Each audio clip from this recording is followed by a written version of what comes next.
عورتوں سے اپنی خواہشات پوری کر لے. یہ قوم لوط کی بلا جس کے متعلق قرآن نے کہا اس گناہ میں جو مبتلا ہے کر دیا. ستی کی رسم جانتے ہیں؟ ستی کس کو کہتے تھے؟ ہمارے اسی دیش میں یہ رسم پائی جاتی تھی کہ اگر کسی عورت کا شوہر انتقال کر جائے تو عورت کو بھی شوہر کے ساتھ جلا دیا جاتا تھا. ختم، اس کو رہنے کا حق نہیں. بعد میں چل کر کے اس رسم کو تھوڑا سا کم کر دیا گیا اور کہا اب جلائیں گے نہیں لیکن ودوا کو جنگل میں چھوڑائیں گے. اس کو معاشرے میں رہنے کا حق نہیں ہے، اس کو جنگل میں چھوڑائیں گے، آبادی سے باہر رکھیں گے، اس لیے کہ ودوا اگر آئے گی تو یہ اپشگن ہوگا. آج بھی ہے یہ ناٹک، آج بھی ہے. اگر کوئی بیوہ عورت مجمع میں آ جائے تو اس کو اپشگن سمجھتی ہیں. آج کے بھی کئی معاشرے موجود ہیں. لیکن اسلام پر انگلی اٹھانے والے پہلے پڑھو اسلام کو. میرے آقا صلی اللہ تعالی علیہ وسلم نے 10 شادیاں فرمائی جس میں سے 9 عورتیں ایسی ہیں جو سب کی سب بیوہ تھی. بیوہ کو میرے آقا صلی اللہ تعالی علیہ وسلم نے نکاح کے ذریعے سے اپنا کر کے دنیا کو یہ بتایا کہ بیوہ اپشگن نہیں ہوتی، بلکہ اگر تم نے اس کو اپنا لیا تو اس کی بدولت اللہ تمہاری دعائیں قبول کرتا. بیوہ کو اس طرح سے نکال کر کے باہر کر دینا، یہ سب مجھے حیرت ہوتی ہے. آج وہ لوگ ہمیں عورتوں کے حقوق سکھانے آئے ہیں جو کتنی تو عورتوں کو جلا دیے، کئی عورتوں کو بے یار و مددگار چھوڑ دیا، زندگی پر ان کے لیے شادی کرنا حرام کر دیا. ایک بار شوہر مر گیا تو دوسری بار شادی نہیں کرنا. وہ لوگ ہمیں عورتوں کے حقوق سکھا رہے ہیں کہ عورتوں کے حقوق کیا ہوتے ہیں. جو زنجیریں ڈال کر کھینچتے تھے وہ ہمیں عورتوں کے حقوق سکھا رہے ہیں. حیرت نہیں ہے؟ یہ مسئلہ ایسی ہی ہے کہ اگر شیطان آپ کو نماز کے لیے بلانے آ جائے، اس سے یہ پوچھو تم کب سے شریف ہو گئے. تو یہ دنیا ایسی ہے جنہوں نے عورتوں پر ظلم کا ایک ننگا ناچ ناچا ہے، اور وہ ہمیں آج بتاتے ہیں ویمنز رائٹس ہیں، عورتوں کے حقوق ہیں. عورتوں کے حقوق الحمدللہ میرے مصطفیٰ نے بتائے ہیں. ہاں، کل بھی میں نے بتایا تھا اگر گھر میں بیٹی پیدا ہو تو رسول پاک صلی اللہ علیہ وسلم نے اسے جنت کی بشارت عطا کی. اور پھر اتنا ہی نہیں، اسی خاتون کو ہی تو دیکھیں، اللہ کے حبیب صلی اللہ علیہ وسلم نے بڑی ہو گئی، اگر اس کے بچے ہو گئے تو بچوں کو کہا گیا تیری ماں کے قدموں کے نیچے تیری جنت ہے. الجنت تحت اقدام الامہات، ماؤں کے قدموں کے نیچے جنت بنا دیا. کون ہے اس قدر بلند مقام عورتوں کو؟ کس نے دیا؟ اسلام نے دیا. عورتوں کے حقوق کے سلسلے میں جو واویلا مچاتے ہیں، ایکویلٹی نہیں ہے اسلام میں، برابری نہیں ہے. برابری کا مطلب وہ لوگ یہ سمجھتے ہیں کہ عورت کو کھلے عام آزاد چھوڑ دینا چاہیے، اس پر کوئی پابندی نہیں ہونی چاہیے. باہر نکال کر کے لاؤ، کپڑے اتار کر کے لاؤ، اس کے چھوٹے کپڑوں پر کچھ بھی بات مت کرو. اس کو وہ ایکویلٹی کہتے ہیں، یہ برابری ہے. مرد جب باہر گھوم سکتا ہے تو عورت کیوں نہیں گھوم سکتی؟ ان کا مطلب یہ ہے کہ مرد اگر ایک سے زیادہ عورت سے شادی کر سکتا ہے تو عورت کیوں نہیں کر سکتی؟ یہ بھونڈے اعتراضات ان کے لیے، یہ بے سر و پیر کے اعتراضات سوالات ہوتے ہیں. میں ان کو ایک اچھا مشورہ دیتا ہوں، عورتوں سے برابری کرنا ہے. ظاہر سی بات ہے، برابری ہر چیز میں ہونی چاہیے، ہر چیز میں ہونی چاہیے. عورتوں کے ساتھ برابری کرنے میں شادی کر لو، ایک سال بچہ وہ جنے گی، دوسرے سال تم بچہ جنو. ایک سال وہ حمل کی تکلیف اٹھائے گی، دوسرے سال تم حمل کی تکلیف اٹھاؤ. بھائی ساری تکلیفیں عورت کو ہی کیوں؟ ہو سکتا ہے یہ پاسبل ہے. تو تمہیں پتہ ہونا چاہیے کہ ہر مخلوق کی اللہ نے کچھ خصوصیات رکھی ہیں. مرد کی اپنی خصوصیات ہے، عورت کی اپنی خصوصیات ہے. ان کی بناوٹ میں بھی اللہ تبارک و تعالیٰ نے فرق رکھا ہے. مرد کے ہاتھ عورت کے ہاتھ کی طرح نہیں، مرد کا جسم عورت کے جسم کی طرح نہیں. ساری چیزوں میں فرق موجود ہے. اسی لیے قرآن نے مردوں کو کمانے کا حکم دیا اور عورت کو امور خانہ داری اور بچوں کی تربیت کا حکم دیا. جس کی جیسی کیٹیگری ہے ویسے اسلام نے حکم دیا. اس چیز کو لے کر کے یہ اسلام پر اعتراضات کرتے ہیں. آج پاکستان کی سڑکوں پر کچھ عورتیں بینر لے کر کے اتری اور اس بینر پر یہ لکھا ہوا ہے کہ میرا جسم میری مرضی، کہ ہمیں آزاد چھوڑ دیا جائے، 4 دیواری ہمارا گھر نہیں ہے، پوری دنیا ہماری ہے۔ یہ وہ جانور عورتیں ہیں جنہیں جنگل چاہیے، جنگلیوں کی طرح سے وہ زندگی جینا چاہتی ہیں۔ یہ سارے خیالات کس نے ان کے ذہنوں میں ڈالے؟ یہ وہی دنیا جو ہمارے معاشرے کو تباہ و برباد کرنا چاہتی ہے۔ میں اپنی بچیوں سے کہنا چاہتا ہوں، ان کے میٹھے چپڑے نعروں میں مت آنا، یہ تمہیں کہیں کا نہیں چھوڑیں گے۔ آج جاؤ یورپ کو جا کر دیکھ لینا، امریکہ کو جا کر دیکھ لینا، وہاں پر پورا نظام درہم برہم ہے۔ جو پوش کہتے ہیں نا، وہ صرف اور صرف پیسے میں پوش یا پھر عیاشی میں پوش نظر آتے ہیں۔ اخلاق جو انسان کے ہیں وہ مر چکے ہیں۔ پرسنٹیج کے اعتبار سے دیکھا جائے تو اب میں ایگزیکٹ نہیں بتا پاؤں گا، لیکن بہت زیادہ پرسنٹ ایسا ہے کہ وہاں شادی کا نظام ہی ختم ہو چکا ہے۔ شادی کا نظام ہی نہیں، لڑکا کسی بھی لڑکی کے ساتھ زندگی گزارتا رہے، بچہ ہو جائے، 2 ہو جائے، اس کے بعد دونوں کہتے ہیں اب شادی کر لیں ہم لوگ۔ 1-2 بچے ہونے کے بعد پلان کرتے ہیں کہ شادی کر لیا جائے، اس وقت تک شادی ہی نہیں ہوتی۔ اگر انڈرسٹینڈنگ ٹھیک رہی تو آگے شادی کر لیں گے 2 بچے کے بعد، نہیں تو پھر چھوڑ کر کے پھر کسی اور کے ساتھ۔ وہاں کے اکثر بچوں کو یہ پتہ ہی نہیں ان کا اصلی باپ کون ہے، 2-2 3-3 کے ساتھ اس طرح کی زندگیاں گزرتی رہیں۔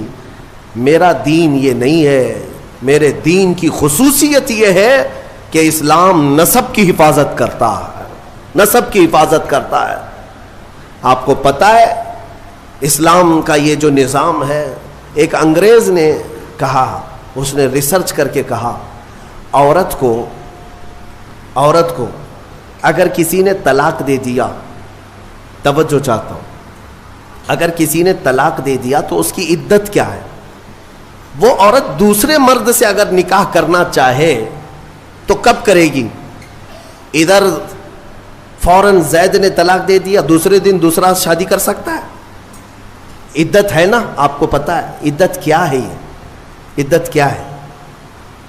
3 بار عورت کی ماہواری آ جائے، طلاق کے بعد 3 بار عورت کا حیض آ کر ختم ہو چکا ہو، 3 بار حیض آیا اور 3 بار وہ پاک ہوئی، تب اس کی عدت ختم ہو گئی، اب وہ چاہے تو کسی اور سے نکاح کر سکتی۔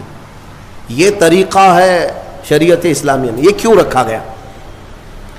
ایک دانشور ہے، بڑا پڑھا لکھا آدمی ہے، لیکن اسلام سے اس کا تعلق تو نہیں، مسلمان نہیں ہے۔ اس نے کہا مجھے اس بات پر بہت حیرت ہوئی جب میں نے یہ دیکھا عدت کا کیا مسئلہ ہے، اس میں کیوں رکھا گیا؟ تو اس نے کہا کہ سائنس کے اعتبار سے میں نے پوری جانچ پڑتال کر کے دیکھ لیا کہ اگر عورت پہلے والے شوہر کے ساتھ کچھ راتیں بھی گزاری ہو، کچھ راتیں گزاری اور اس کے بعد پہلے شوہر نے طلاق دے دیا، تو پہلے شوہر کا نطفہ اگر عورت کے جسم کے اندر موجود ہے تو وہ کب تک باقی رہتا ہے؟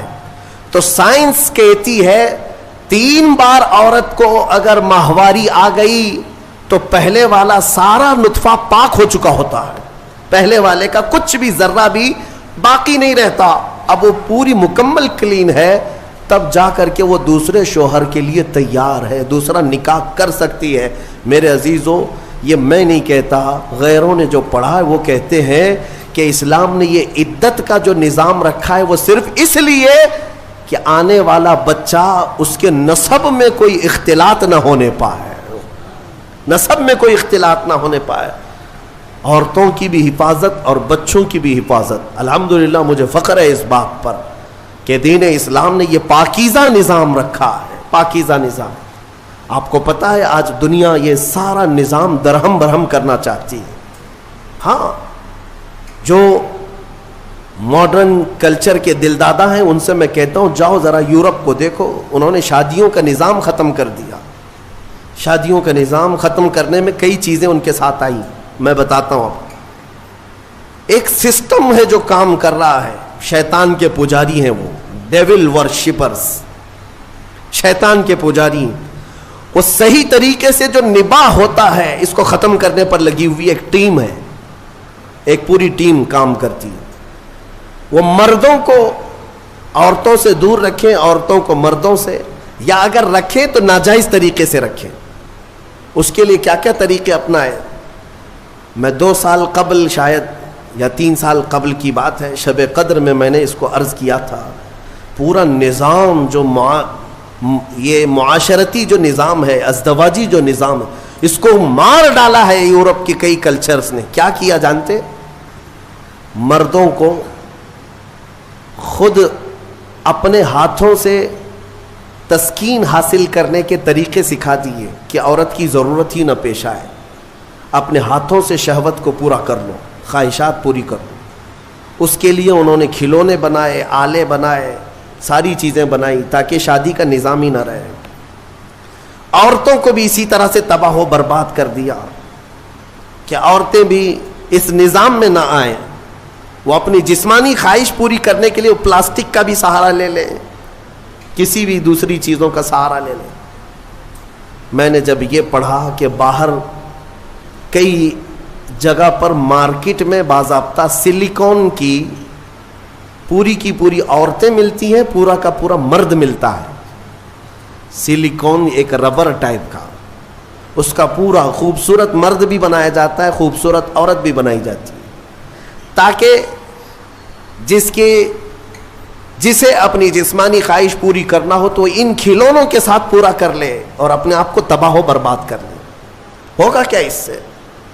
یہ نظام ختم کرنا ہے ان کو کہ ازدواجی نظام ہی نہ رہے, نہ بچے ہوں, نہ صالح معاشرہ ہو. نظام ختم کرے. بہت لوگ اس میں تباہ و برباد ہو چکے. یہ سلیکون کی گڑیا اور گڈے بنائے گئے, ان کی زندگیوں میں داخل کیے گئے. یہ ہٹ گیا تو پھر ان لوگوں نے کئی ملکوں میں LGBT کمیونٹی کو متعارف کرایا. یہ کیا ہے؟ LGBT کمیونٹی ایک معاشرہ ہے, یہ پوری دنیا میں کام کر رہے ہیں. 50 لاکھ سے زیادہ کے ممبر ان کے ہندوستان میں ہیں. ہر کنٹری میں ان کو سہولیات دی جا رہی ہیں. یہ کون لوگ ہیں؟ یہ وہ لوگ ہیں کہ مرد مرد سے اور عورت عورت سے اپنی خواہشات پوری کریں. ہومو سیکسولیٹی, گےازم, لیزبین, ٹرانسجینڈر, یہ ایک پوری کمیونٹی بنی ہے کہ شادی کا نظام ہی نہ رہے. مرد مردوں سے اپنی خواہشات پوری کر لے, عورت عورتوں سے اپنی خواہشات پوری کر لے. یہ قوم لوط کی بلا, جس کے متعلق قرآن نے کہا اس گناہ میں جو مبتلا ہیں وہ دردناک عذاب میں گرفتار ہوں گے. 3 جگہ ان کا ذکر آیا ہے. حضرت لوط علیہ السلام کی قوم اس گناہ میں مبتلا تھی. اللہ تعالیٰ نے فرمایا ان کی زمین کو اٹھا کر اللہ نے پلٹ دیا, لیکن اس سے پہلے کیا کیا؟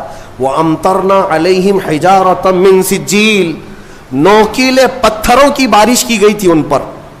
ان کے جیسی سروں پر وہ پتھر پڑتے تھے تو بھیجا نکل جاتا تھا. قوم لوط. اور اس کے بعد زمین کو اٹھا کر فجعلنا عالیہا سافلہا, اللہ فرماتا ہے بلند کیا گیا اور پھر گرا دیا گیا. قوم لوط پر جو عذاب آیا اس کو قوم سدوم بھی کہتے ہیں. جارڈن میں کبھی آپ کو جانا ہو تو یہ وہی علاقہ ہے جہاں حضرت لوط علیہ السلام کا قیام تھا. میں نے خود سفر کیا, تقریباً 150 سے 200 کلومیٹر تک گاڑی چلتی رہے تو صرف اور صرف کالے کالے پتھر ہی ہیں, عجیب قسم کے پتھر ہیں. دیکھو تو ڈر لگے. آج بھی نہ کوئی آبادی ہے, نہ کوئی گھر ہے, نہ کوئی درخت ہے, کچھ نہیں. بہت دور تک صرف کالے کالے پتھر پڑے ہوئے ہیں. وہ کس زمانے کے پتھر اور کس پہ برسے ہوئے پتھر یہ تو میں یقین کے ساتھ نہیں کہتا, لیکن علاقہ وہی ہے جو قوم لوط پر عذاب آیا تھا. میرے عزیزوں, میرے کہنے کا خلاصہ یہ ہے کہ یہ دنیا اس اسلامی خصوصیات کو مار ڈالنا چاہتی ہے, ختم کرنا چاہتی ہے کہ سالے معاشرہ نہ رہے. ایک بات یاد رکھنا, بڑے بزرگوں نے لکھا ہے کہ جو حلال طریقے سے بچہ آتا ہے نا, وہ بزرگوں کا ادب بھی جانتا ہے, حلال و حرام کی تمیز بھی جانتا ہے, اس کی زبان بھی پاک ہوتی ہے اور اخلاق بھی اچھے ہوتے ہیں.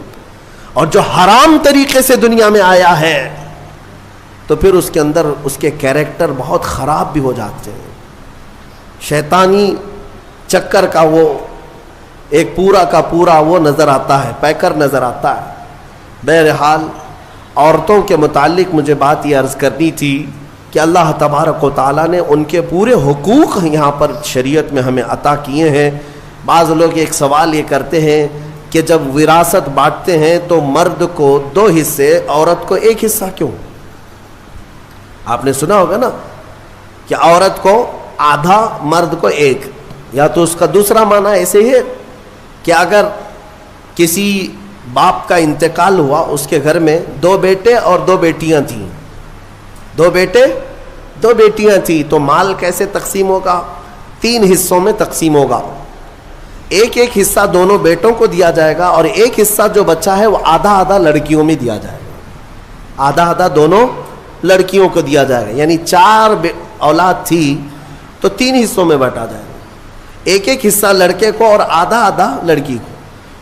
تو اس دنیا کو یہی بات شوشہ مل گیا, کہا کہ لڑکی کو آدھا کیوں, لڑکی کو آدھا کیوں, لڑکے کے برابر کیوں نہیں دیا جاتا؟ انہیں پتہ نہیں اسلام نے ان خواتین کو اور بھی کہاں کہاں حصے رکھے ہیں.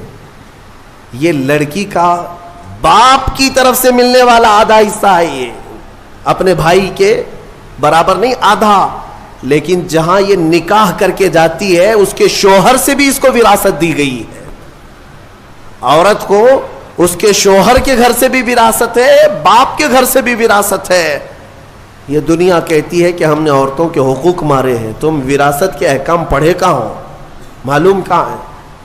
عورتوں کو مکمل پورے تحفظات کے ساتھ شریعت نے حقوق عطا کیے. بہرحال اللہ تبارک و تعالی ہمیں سمجھ عطا فرما ہے. یہ سورہ نساء کے متعلق جو باتیں تھیں وہ عرض کیا. ایک بات میں آپ کو بتا دوں, قرآن پاک نے فرمایا وَإِنْ خِفْتُمْ شِقَاقَ بَيْنِهِمَا. اکثر ایسا ہوتا ہے کہ شوہر بیوی میں جھگڑے ہوتے ہیں, اور ان جھگڑوں کا ذکر قرآن میں جب آیا ہے کہ اگر تمہیں خوف لگتا ہے کہ دونوں میں نہیں نبھ پائے گا, دونوں جم نہیں رہی ہے, شوہر کی اور بیوی کے ساتھ, بیوی کی شوہر کے ساتھ, کئی زندگیاں ایسی ہیں روز لڑائیاں, روز جھگڑے, یا پھر آگے نہیں چلنے جیسی صورت بنتی ہے, تو کیا کرے؟ اللہ فرماتا ہے فَبْعَثُوا حَكَمًا مِّنْ أَهْلِهِ وَحَكَمًا مِّنْ أَهْلِهَا. اللہ تعالیٰ نے فرمایا عورت کی طرف سے ایک سمجھ بوجھ رکھنے والا آدمی آئے اور مرد کی طرف سے بھی ایک سمجھ بوجھ رکھنے والا آدمی آئے.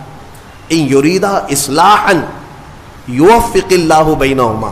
اگر دونوں خاندانوں سے ایک آدمی بیٹھ گیا اور ان دونوں کی نیت اصلاح کی ہے تو رب فرماتا ہے اللہ ان کے دلوں میں محبت پیدا کرے. ہاں, یہاں تو لڑکی کی اماں پہلے سے بیٹھی ہوئی نہیں, طلاق ہی چاہیے, میری بیٹی کو واپس بھیجو گھر. اصلاح کی نیت کا ہے. آدھی لڑکیوں کے گھر کو توڑنے میں ان کی ماؤں کا ہی ہاتھ ہے, زبردستی کا. میرے عزیزو, شادی کے بعد ایک زندگی جو ہے یہ کیسی ہے, شوہر